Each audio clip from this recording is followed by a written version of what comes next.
we still have corruption in Europe. Let's not kid ourselves. Yeah, that's why I said the word. The most important thing is to have checks and balances. Yeah, this is it's the system of checks and balances.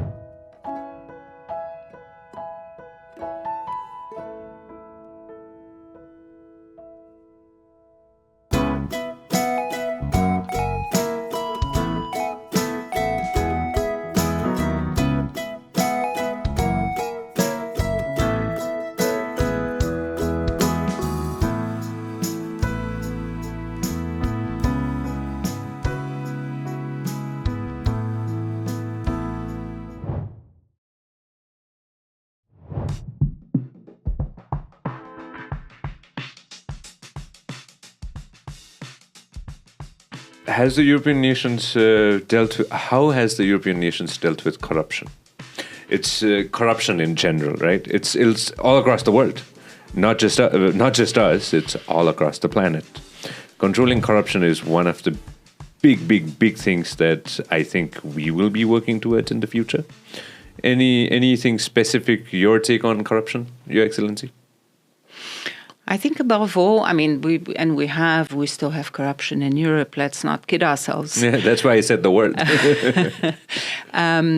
The most important thing is to have checks and balances. Yeah, this is it's the system of checks and balances that ensure that, number one, it's identified.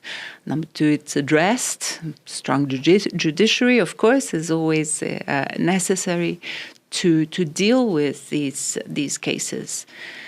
But I would say, above all, what is needed is political will.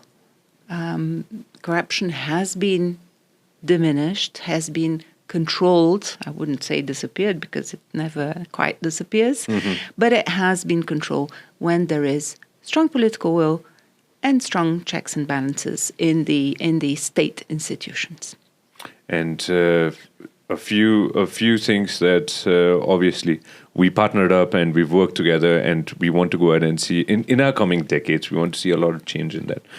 Few projects that I want to touch base on that caught my eye. One was the Sashakta Mahila Samriddhi Nepal project, and it caught my eye, and because it's not just it collaborates everybody together. You know, it brings everybody together, youth, children, everybody together. Share a bit about the project, Your Excellency. So, Empowered Women, Prosperous Nepal, that's the title in English. And it's a venture. I should say it's a venture because it's quite innovative. Yeah. And it's a program that brings together 4 UN agencies. Yeah. So UNFPA, UN Women, ILO and UNICEF, yes. To address different areas of that can allow for women empowerment. So collaboration is great, takes a long time, and it's very complicated. But we're getting there. It's a very interesting program because it sees 3 pillars of women empowerment. The first one is around the respect of women, so addressing gender-based violence and giving them a pathway to articulate it. So a lot of repressed gender violence needs to come out first, and what we've seen is the numbers, in fact, of abuse cases being reported going up. It doesn't mean that the abuse is going up, it just means that people are talking, women are talking more, and that's a very important first step. And then an institutionalized pathway, and there's the one-stop crisis management centers that are based in hospitals, that are linked to the police, and I think that have had a great uptake by the Nepali local authorities. They see it as a useful tool to address the types of abuses. And then the second pillar is around women financial empowerment. A lot more difficult to address, because ultimately women will be more respected and less abused if they are independent. I mean, this is a lesson I've learned ever since I was a child, and I think this is a lesson every woman should learn. You know, the need to become financially independent. And there are activities in rural settings, also trying to link communities to income generation activities to allow women to have their own income. And the third pillar is about women's political participation. And for us, you know, while we have, it's true, Nepal has these quotas and so on, but to be truly empowered, a society must allow the full participation of women in the political life at all levels.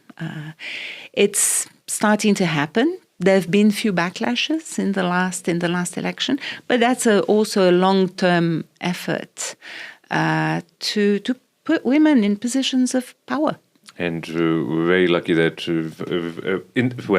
we had the president of Nepal, and now in the near future, touch wood, I would love to see that very soon, the Prime Minister of Nepal, you know, and it's going to be very, very interesting.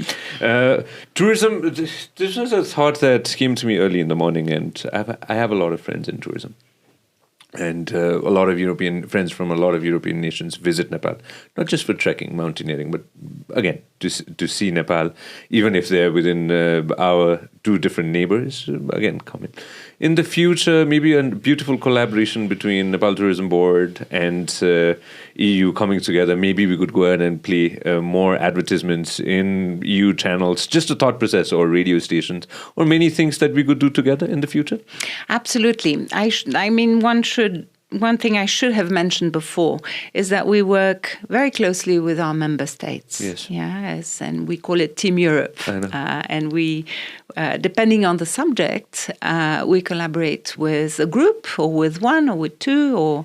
And tourism, of course, you know, in Europe you have tourism champions. You have Spain, you have Greece, you have, that's the Minister of Tourism. That's Badriji, and he's a very good friend of the show, and so is Nepal Tourism Board. And I see a lot of potential, again, with tourism, and in the future, definitely want us to collaborate more on this. He's a gem of a person.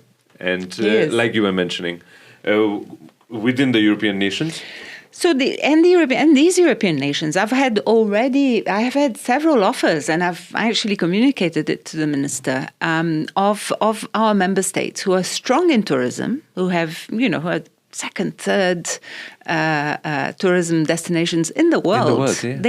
They know their business, you know, they can provide support, technical assistance, and this has been offered.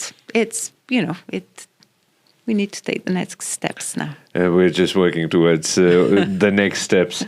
Your Excellency, there's the many different projects that we're working on. Anything specific that you'd want to share with the youth population who are listening right now? Not just in Nepal. We have a chunk of a good solid diaspora listening to us from all around the world. So anything specific that you want to share with them? In terms of projects? In terms of any projects, first and then I'll jump into a long-term vision. Yeah, no, I've already mentioned it. The project on waste management, I think, is a great. Its only problem is that it's small. It needs champions to be replicated. But it's a great approach. I love it. तपाईले हाम्रो clip एकदमै enjoy गर्नुभयो होला. अब पुरै video हेर्नको लागि चाहिँ YouTube मा सब्स्क्राइब गर्न नबिर्सिनु होला. व्यास मिडिया नेटवर्क.